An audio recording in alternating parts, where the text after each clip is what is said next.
Halo sahabat Selka, kita kali ini mau ngebahas mengenai AC baru atau AC lama yang menggunakan pipa lamanya.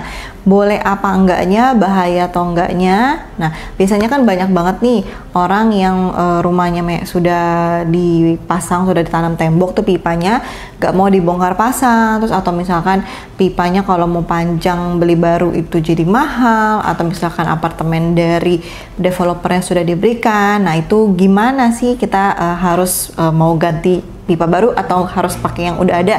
Nah, lebih detailnya, tapi sebelumnya jangan lupa pada like, subscribe, dan komen, dan nyalain lonceng buat dapat update terbaru dari Selka.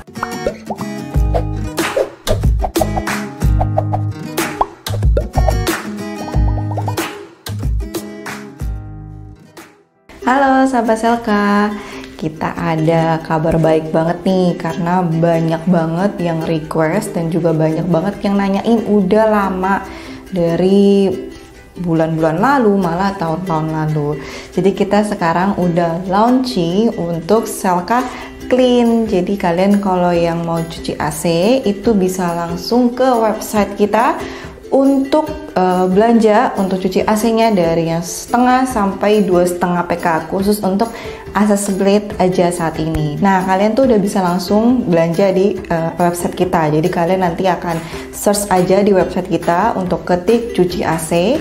Nanti ada keluar pilihan untuk setengah 1 PK, 1,5 sampai 2,5 PK. Jadi kalian bisa pilih dan kuantitinya sesuai dengan yang kalian mau cuci di rumah, seberapa banyak AC yang ada kalian. Nah, tips yang pertama, jika kalian misalkan mau beli AC baru tapi nggak mau nih pakai pipa baru, maunya pakai pipa yang lama. Nah, boleh apa nggak sih? Sebenarnya boleh-boleh aja, cuma perlu ada beberapa kondisi yang harus kalian tahu dan harus kalian cek oleh si teknisinya. Nah, yang pertama, di mana pipa tersebut itu tidak boleh lebih dari 10 tahun. Sebenarnya tergantung dari ketebalan juga. Tapi kalau misalkan ketebalan yang tipis banget, sebenarnya 3 tahun aja tuh paling lama udah harus ganti ya. Tidak disarankan lebih dari 10 tahun. Biasanya 10 tahun itu pipanya dengan ketebalan yang paling tebal, rata-rata di 0,7, 0,8. Itu nggak masalah, misalkan pipanya masih mau pakai yang lama ya. Nah, lalu berikutnya harus dicek pipanya ada bocor kah, ada lubang ya. Ceknya bagaimana? Kadang-kadang ditembak dengan freon, dengan air, apa sekarang lama-lama apakah mengurang freonnya. Nah, itu. Tapi tidak pasti bisa juga selalu dicek, karena kalau misalkan pipanya panjang itu sulit sekali pengecekan pipanya itu bocor atau tidaknya gitu, karena perlu berhari-hari, apalagi kalau pipanya itu di dalam tembok ya, dan misalkan bocornya halus, nggak bisa hitungan dalam berapa menit, berapa jam tuh ketahuan, dan itu biasanya kelihatan dari pemakaian berapa hari, berapa minggu, kadang malah 1 bulan kalau memang dia terlalu tipis bocornya. Dan juga mesti dicek pipanya itu lekukannya tajam atau enggak, misalkan terlalu berbelok-belok mengakibatkan penyoknya pipa. Di penyoknya itu kan kadang-kadang bisa ada lubang-lubang kecil yang mengakibatkan nanti freonnya berkurang ya kan, jadi bocor dan segala macam. Itu mesti dicek total sama si teknisi. Tapi biasanya kalau yang ditanam tembok agak sulit. Jadi kalau misalkan kalian memang yakin bahwa pipa kalian itu tebalnya tebal banget 0,7, 0,8, kalian masih mau pakai pipa yang lama dan baru pemakaiannya sekitar 5 tahun, boleh-boleh aja. Tapi misalkan setelah kalian pasang AC baru, jika berjalan berapa lama, misalkan 1 bulan, 2 bulan ternyata sering terjadinya pengurangan freon, nah itu berarti memang harus diganti dan ada kebocoran di dalam pipa tersebut. Nah, yang kedua, jika kalian masih mau menggunakan pipa yang lama dari kriteria yang sebelumnya, jika sudah oke semua dan masih mampu untuk dipakai lagi, itu boleh banget. Nah, yang kedua ini tipsnya, kalian setelah dicek ya, lalu dilakukannya pembersihan pipa bekasnya. Pembersihannya seperti apa? Dimana flushing itu kita harus mencuci dalamnya, jadi mesti ditembak terus ya dengan air, freon, segala macam dari sistemnya si teknisi gitu. Nanti di flushing ya, setelah di flushing sudah bersih, dihilangkan oli-olinya, pasir-pasirnya, freon-freon lamanya.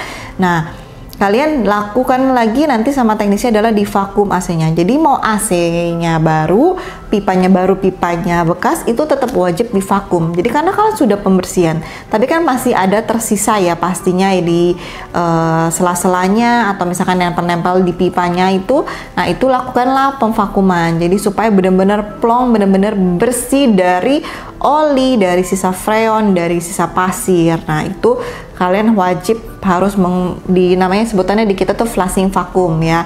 Itu biasanya kita selalu menyarankan jika customer tetap mau menggunakan pipa yang lama gitu. Nah yang ketiga, pipa yang bekas boleh nggak sih dipasang lagi di AC yang bekas? Maksudnya itu gimana? Jadi misalkan nih kalian ruangan yang A itu menggunakan si AC yang lama dan pipa yang lama, tapi kalian misal ruangan tersebut mau ganti nih dengan AC yang baru gitu, terus mau juga menggunakan pipa yang baru. Nah yang lama ini mau dipakai ruangan yang B karena memang masih bagus juga dan layak dipakai.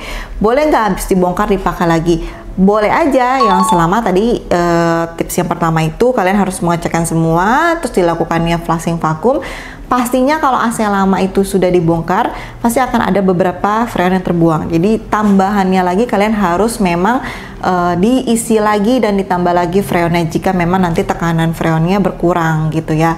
Boleh banget, tapi ya balik lagi kita lihat berapa lama kemudian apakah layak pakai atau tidaknya. Nah kesimpulannya sebenarnya kalau menurut saya jika kalian punya dana lebih baiknya diganti. Apalagi kalau misalkan ketebalan pipa kalian itu standar banget, misalkan 0,5 atau 0,6. 0,6 pun standar pabrik tapi punya batas maksimalnya sih. Kalau menurut saya rata-rata orang dipakai 5 tahun itu masih oke. Kalau lebih dari 5 tahun baiknya ganti gitu ya.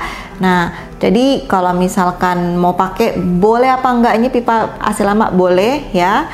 Terus bahaya apa enggak juga selama tips-tips tadi, langkah-langkah yang tadi itu dilakukan. Yang penting juga flushing vakumnya karena AC baru, AC lama kadang freonnya berbeda ya, karena kita ada yang R22, R410, R32. R410 dan R32 aja lebih baik jangan dicampur gitu ya.